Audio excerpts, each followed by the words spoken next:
बालमित्रों, आइए आज हम अर्जुन तथा हनुमान जी का यह प्रसंग सुनते हैं। आनंद रामायण में वर्णन है कि अर्जुन के रथ पर हनुमान के विराजित होने के पीछे भी एक कारण है। एक बार रामेश्वरम तीर्थ में अर्जुन का हनुमान जी से मिलन हो जाता है। इस पहली भेंट में हनुमान जी से अर्जुन ने कहा, अरे राम और रावण के युद्ध के समय तो आप थे। हनुमान जी ने कहा, हाँ। तभी अर्जुन ने कहा, आपके स्वामी श्रीराम तो बड़े ही श्रेष्ठ धनुर्धर थे, तो फिर उन्हें समुद्र पार जाने के लिए पत्थरों का सेतु बनवाने की क्या आवश्यकता थी? यदि मैं वहां उपस्थित होता तो समुद्र पर बाणों का सेतु बना देता, जिस पर चढ़कर आपका पूरा वानर दल समुद्र पार कर लेता। अर्जुन के इन वाक्यों में उनका अहंकार दिखाई दे रहा था। इस पर हनुमान जी ने कहा, असंभव, बाणों का सेतु वहां पर कोई काम नहीं कर पाता। हमारा यदि एक भी वानर चढ़ता तो बाणों का सेतु छिन्न भिन्न हो जाता। अर्जुन तो अहंकार के कारण कोई बात मानने को तैयार नहीं थे। उन्होंने कहा, नहीं, देखो ये सामने सरोवर है, मैं उस पर बाणों का एक सेतु बनाता हूँ। आप इस पर चढ़कर सरोवर को आसानी से पार कर लेंगे। हनुमान जी ने कहा, असंभव।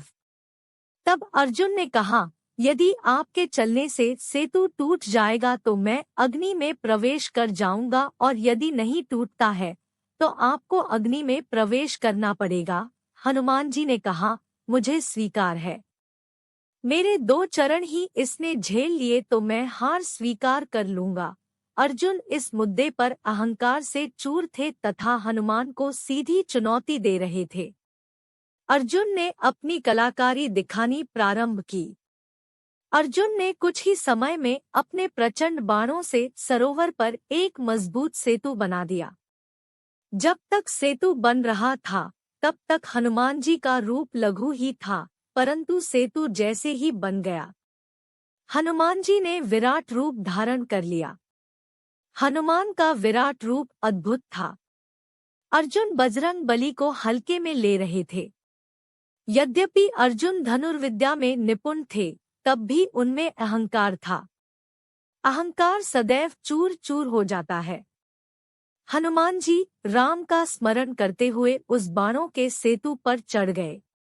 पहला पग रखते ही संपूर्ण सेतु डगमगाने लगा, दूसरा पैर रखते ही चरमराया और तीसरा पैर रखते ही सरोवर में गिर पड़ा।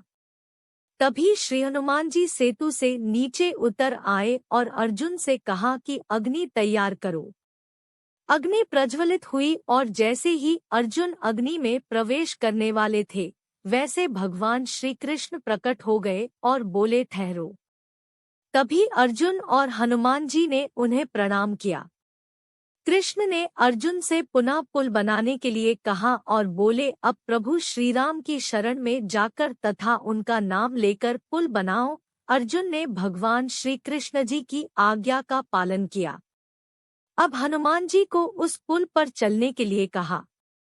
अपने सर्वश्रेष्ठ प्रयासों के बावजूद हनुमान पुल को तोड़ नहीं सके। इस समय हनुमान जी को भगवान कृष्ण में प्रभु श्रीराम का दर्शन हुआ।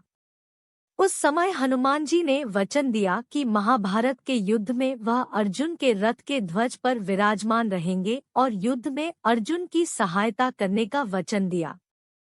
इस प्रकार हनुमान जी अर्जुन के रथ के ध्वज पर विराजमान रहे तथा उनकी युद्ध में रक्षा की।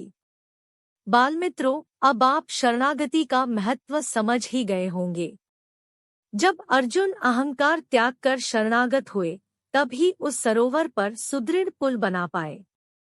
इसलिए अपने जीवन में कभी भी किसी बात का अहंकार नहीं करना चाहिए। सदैव भगवान के चरणों में शरणागत रहकर उन्हें पुकारना चाहिए, उनका नाम जप करना चाहिए।